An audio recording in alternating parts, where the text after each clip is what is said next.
Sesaat lagi Anda akan mendengarkan program Renungan Sahabat Seperjalanan bersama Pendeta Wendy Pratama. Selamat mendengarkan.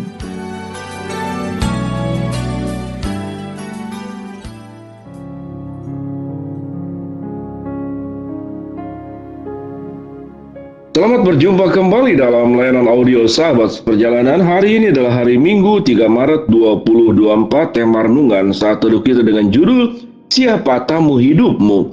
Firman Tuhan terambil dalam Lukas 11 ayat 24 sampai dengan ke-26. Kembalinya roh jahat. Apabila roh jahat keluar dari manusia, ia mengembara ke tempat-tempat yang tandus mencari perhentian. Karena ia tidak mendapatkannya, ia berkata, "Aku akan kembali ke rumah yang telah kutinggalkan itu." Maka pergilah ia dan mendapati rumah itu bersih, tersapu, rapi, teratur. Lalu ia keluar mengajak 7 roh lain yang lebih jahat daripadanya. Dan mereka masuk dan berdiam di situ. Maka berakhirnya keadaan orang itu lebih buruk daripada keadaan semula. Mari kita berdoa. Bapa yang di dalam surga, kondisi dan kehidupan kami sangat ditentukan. Kami bergaul dengan siapa? Kami kemudian bersahabat dengan siapa, dan kami membuka ruang hidup kami kepada siapa. Dalam nama Tuhan Yesus kami berdoa. Amin. Shalom sahabat seperjalanan yang dikasihi Tuhan. Siapa tamu hidupmu? Di dalam doa pembukaan tadi dikatakan kita akan menjadi seperti apa sangat tergantung dengan siapa kita bergaul, dengan siapa kita bersahabat, dan kepada siapa kita membuka ruang hidup kita untuk ditinggali oleh yang bersangkutan. Pada bagian firman Tuhan yang kita baca tadi, kembalinya roh jahat. Kita tahu dengan jelas bahwa tugas yang dilakukan oleh Kristus, yang adalah juru selamat Tuhan, meninggalkan surga datang ke dalam dunia agar kita terlepas daripada kungkungan roh jahat dengan seluruh sebab akibat yang ditimbulkannya. Di dalam hati kita, dalam hidup kita ada satu ruang, dan itu tinggal dipilih. Siapa yang akan bertahta di hati kita? Siapa yang akan bertahta di hidup kita? Siapa akan menjadi tamu yang spesial dalam setiap hidup kita masing-masing? Tentunya siapa yang diundang dalam hidup kita untuk menetap dalam hidup kita, maka itu akan menjadikan kita menjadi seperti apa dan kita akan menjadi siapa. Bagian firman Tuhan yang kita baca tadi, apabila roh jahat keluar dari manusia, ia pun mengembara ke tempat-tempat yang tandus mencari perhentian. Dan karena ia tidak mendapatinya, ia berkata, "Aku akan kembali ke rumah yang telah kutinggalkan itu." Di sini kalau kita gambarkan, kalau kita sudah ditebus oleh Kristus, maka seluruh antek-antek kuasa kegelapan iblis sudah keluar dari hidup kita. Kemudian kita mengalami sebuah kelahiran baru dan kita diubahkan oleh Allah. Maka tatkala iblis keluar dari hidup kita, ruang kita menjadi ruang kosong. Itu tidak selesai sampai kemudian kita mengundang Tuhan tinggal di dalamnya, maka itu kemudian proses pertumbuhan akan terjadi. Tetapi tatkala kita mengusir setan, hidup kita tetap sebagai ruang kosong, maka dia akan kembali. Apa itu disebut dengan kuasa kegelapan? Tentu itu adalah perbuatan tipu daya yang dilakukan iblis kepada hidup kita. Tetapi di aspek lain, respon kita pun akan menentukan. Siapapun yang mengajak kita, tidak pernah akan terjadi apapun dalam hidup kita kalau kita tidak mengikuti ajakannya. Kalau kita tidak terlibat di dalam sebuah perbuatan yang lakukan juga oleh pihak yang tidak suka dengan kita. Dalam hal ini tentu adalah iblis. Sahabat seperjalanan yang dikasihi Tuhan, kehidupan kita akan seperti demikian. Apa dampaknya sewaktu iblis itu menguasai hidup kita? Tentunya adalah perbuatan dosa, dan demi perbuatan dosa yang kita lakukan, seluruh hukum Tuhan, 10 hukum Tuhan yang diberikan oleh Musa dari Tuhan kepada Musa, itu kita akan langgar. Kita akan menjadi orang yang melupakan Tuhan. Kita akan kemudian berkata-kata sembarangan tentang Tuhan. Kita menjadi saksi dusta. Kita lupa hari Sabat. Kita lupa menghormati orang tua. Kita melakukan kebohongan. Kita melakukan katakanlah sebuah tindakan-tindakan pencurian, bahkan membunuh, menjadi saksi dusta.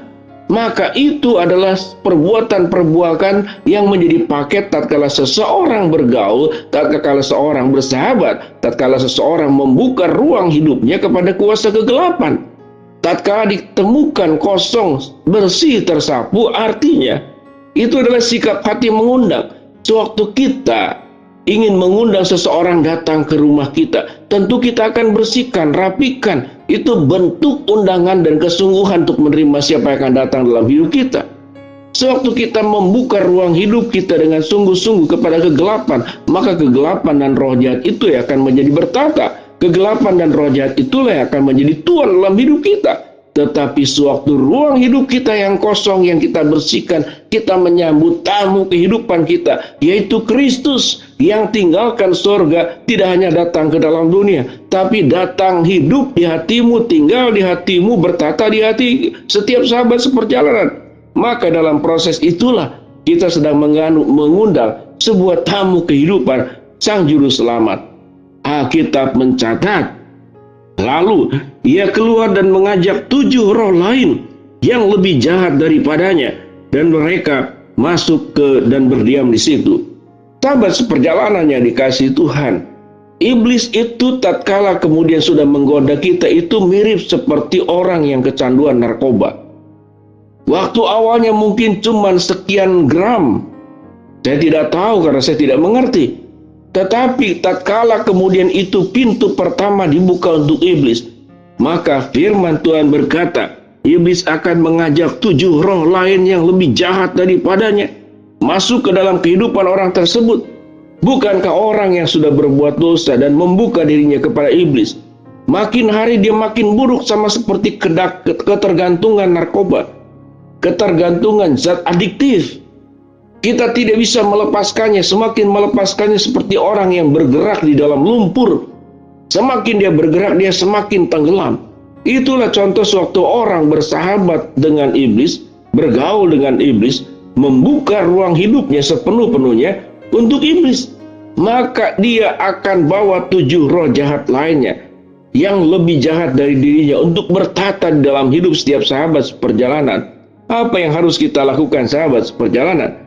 Tentunya kita perlu berdoa dan kita perlu berjuang bahwa tamu hidup kita adalah Allah yang datang menjadi manusia di dalam diri Tuhan Yesus Kristus yang sudah lahir di kandang domba, memberikan kematiannya itu untuk menyelamatkan kita, kebangkitannya menjadi jaminan hidup kita, lalu kemudian naik ke surga dan akan datang kedua kali menjemput kita untuk memberikan apa yang terbaik dan terindah dalam hidup kita. Mari sahabat perjalanan, ada banyak hal yang kita bisa undang dalam hidup kita. Kalau yang kita undang adalah keserakahan, maka yang bertata adalah keserakahan. Kalau yang kita undang adalah ambisi, maka kita akan menjadi orang yang otoriter di dalam hidup. Kalau yang kita undang dan kita junjung tinggi adalah mamon, kekayaan, maka itulah yang akan bertata dalam hidup kita. Sampai matinya kita akan tetap berorientasi kepada nilai-nilai hidup seperti demikian. Yang menjadi pertanyaan, siapa tamu dalam kehidupanmu? Kalau tamu dalam kehidupanmu adalah Tuhan dan firman-Nya, kalau tamu dalam kehidupannya adalah Roh Kudus yang mengubahkan hidup kami, kamu, setiap sahabat seperjalanan, menjadi pribadi yang terus bertumbuh, semakin serupa dengan Kristus, menghasilkan buah-buah pertobatan, menghasilkan buah-buah roh, dan bukan perbuatan-perbuatan kegelapan, dan bukan perbuatan-perbuatan kejahatan. Semuanya sangat tergantung siapa tamu dalam hidupmu, siapa yang engkau undang dalam hidupmu, siapa yang bertata di ruang kosong dalam hidupmu, siapa yang menjadi sahabatmu, dan dengan siapa engkau bergaul. Waktu engkau bergaul dengan Tuhan dan firman-Nya, Tuhan akan menjadi tamu dalam hidupmu untuk selama-lamanya. Mari kita berdoa. Bapa dalam surga, terima kasih buat kebenaran firman Allah yang kami pelajari.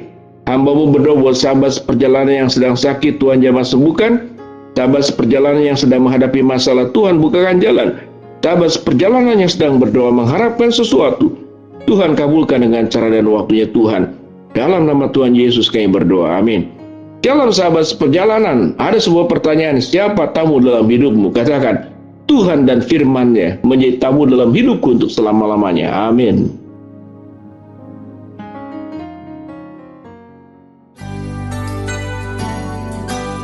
Anda baru saja mendengarkan program Renungan Sahabat Seperjalanan bersama Pendeta Wendy Pratama.